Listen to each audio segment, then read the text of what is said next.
56. Lights out.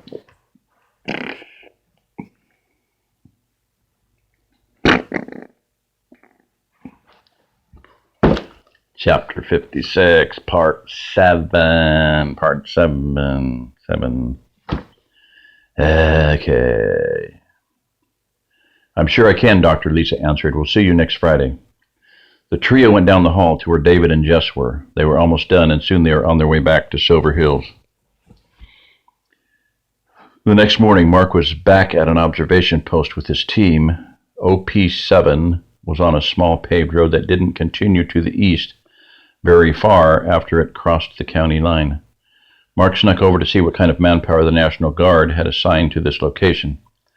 There was only one Humvee with about 6 men. He watched them for a while, but no one was using this route to escape the city. The first 12 hours of his group's duty hadn't yielded any activity.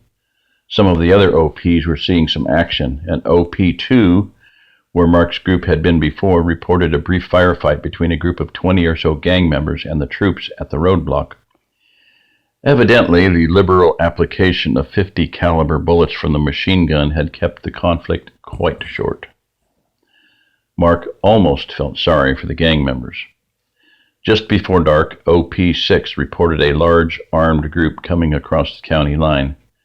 That observation post was the one on the natural gas pipeline, and the National Guard wasn't blockading that route.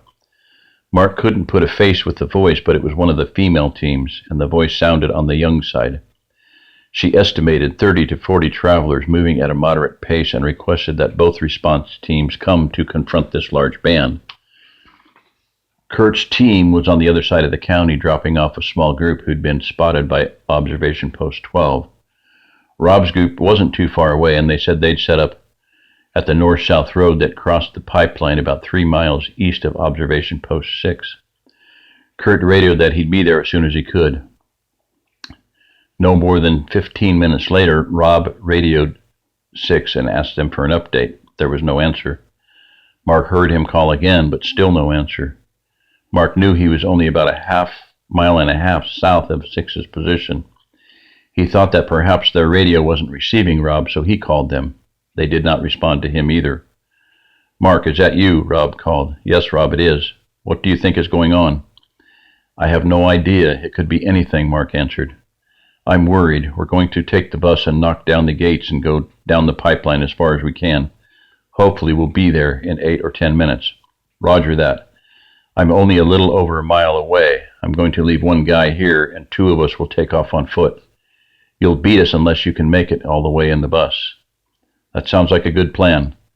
"I'll meet you there." "Out," Rob said.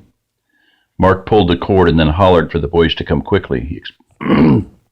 He explained the situation to them, left Albert with the radio, then he and Roman took off for the silent post.